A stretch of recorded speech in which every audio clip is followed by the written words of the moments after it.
I'm planning my trip to Thailand later this year and wanted to ask the guys who have experience in the mongering scene in both Thailand and Cambodia, what are reasons, if any, that I should divide my travel time between Thailand and Cambodia?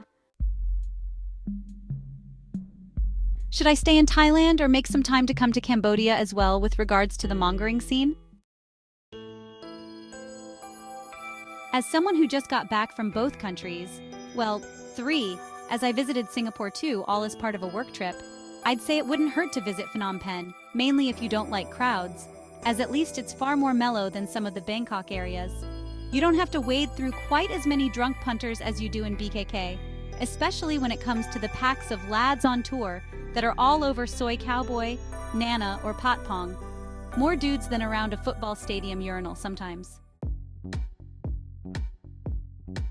The Phnom Penh riverside streets like 136 and 130 are the busiest comparisons in terms of sheer numbers of bars and women, but in early February at least there still weren't many customers on the street. And if you go over to the quieter riverside streets like 118 or even 104, or over to Street 51, there's hardly any punters around and you'll have the bars to yourself many times. Again, this was early February, so maybe it's different in other times, but I've heard that January and February is the high season. Also, many of the bar girls in Phnom Penh haven't spent as much time under the plastic surgeon's knife as in Thailand, so there's not as many K-bots. This turned me off in Bangkok. A lot of the Thai women there seem to be mimicking K-pop standards of beauty, full of fake noses, fake chins, fake breasts, etc. And sure, those nice-looking natural breasts disappear pretty quickly once the push-up bras come off, but sometimes that's better than the lopsided boob jobs you might encounter in Bangkok. There's plenty of natural beauty in Bangkok, of course, but there's a lot of surgery. Finally, the women I picked up in Phnom Penh all seemed a little more easygoing, casual, and quicker to warm up. Maybe it was luck, but they didn't seem as professional or down to business as some of the women in Bangkok. If you go into a bar with a good attitude and a smile, you'll probably be making out with someone in about 3 minutes, and off to your hotel or a short-time spot pretty quickly after that.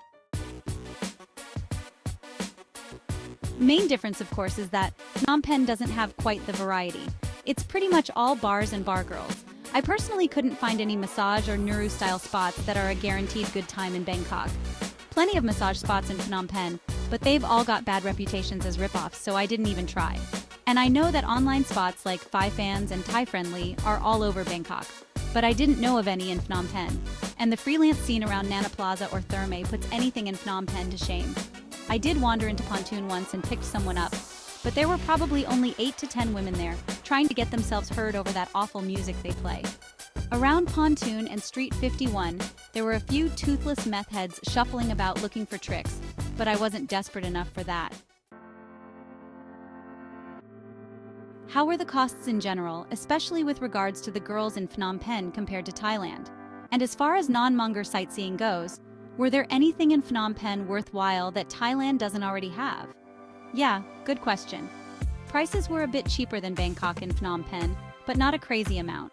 Say you like to stay in nice, comfortable hotels that are 4-star equivalent or boutique types, and they'll be about $15 to $20 less than in Bangkok. Grabbing a good lunch from a non-mall type of place might be $1 or so less than in Thailand.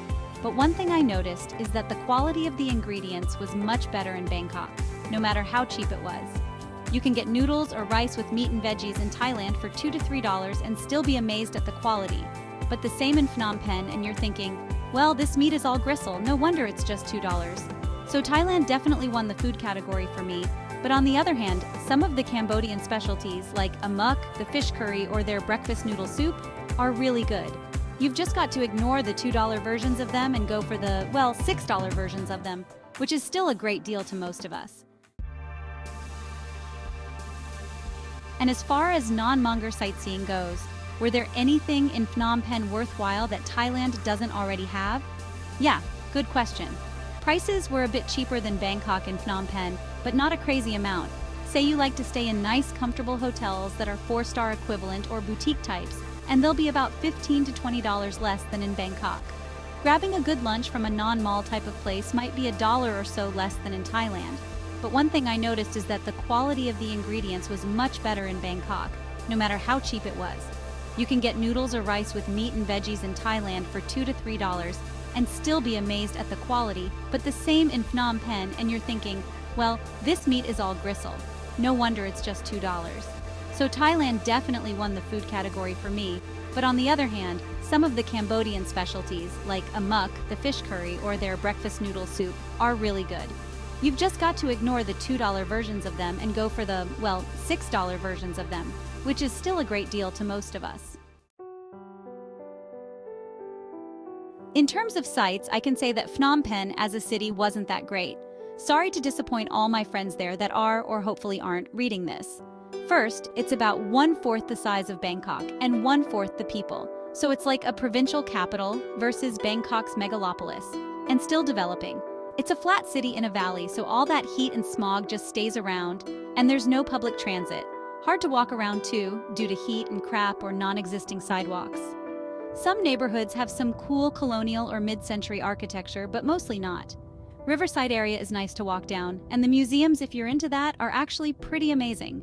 I was working all day in these different hospitals in the city, so got to see some different areas, and I'm glad I did, but wouldn't necessarily tell anyone they needed to visit them. Working all day also meant I didn't have as much time to sightsee, so take my words with a grain of salt, though. The people I was working with would take me out at night, and that was great, so I actually had an amazing time there, but I still don't think I'd recommend it over Bangkok. Personally, I found the people in Phnom Penh way friendlier, though. Bangkok has great public transit. You can get anywhere easily, and lots of areas to check out or wander around, from riverside and canals to big parks. Phnom Penh has barely any green space. Shopping centers if you're into that, cool neighborhoods.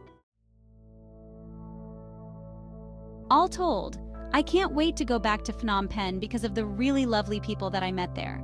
But I wouldn't need to go back to Phnom Penh just to see the city. Whereas Bangkok, I feel I barely touched the surface of the things I could see there, even without the mongering scene. If you have no business in Cambodia over and above your pecker, then you're wasting your money and time in Phnom Penh. It's like Bangkok was 30 years ago, a transportation nightmare, and a basic shithole. Unlike Bangkok, the Wats and attractions are seedy and dirty. The whole city, other than some fancy streets, is filthy, and everything is overpriced for what you get. If you have business there is pussy to be had, but the quantity, quality, and pricing is far better in Bangkok. If you want to see the sights in Cambodia, you need to go to Siem Reap, where the temples will just blow your mind. Phnom Penh is a waste of time. And before some fanboy gets upset by the foregoing, keep in mind that I live in Cambodia.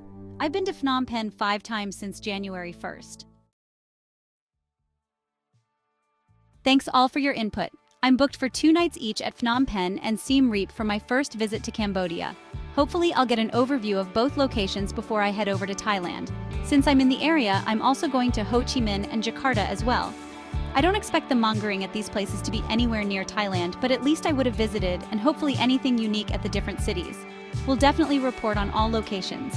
In Siem Reap, I highly recommend the Tito's Suites on Night Market Street.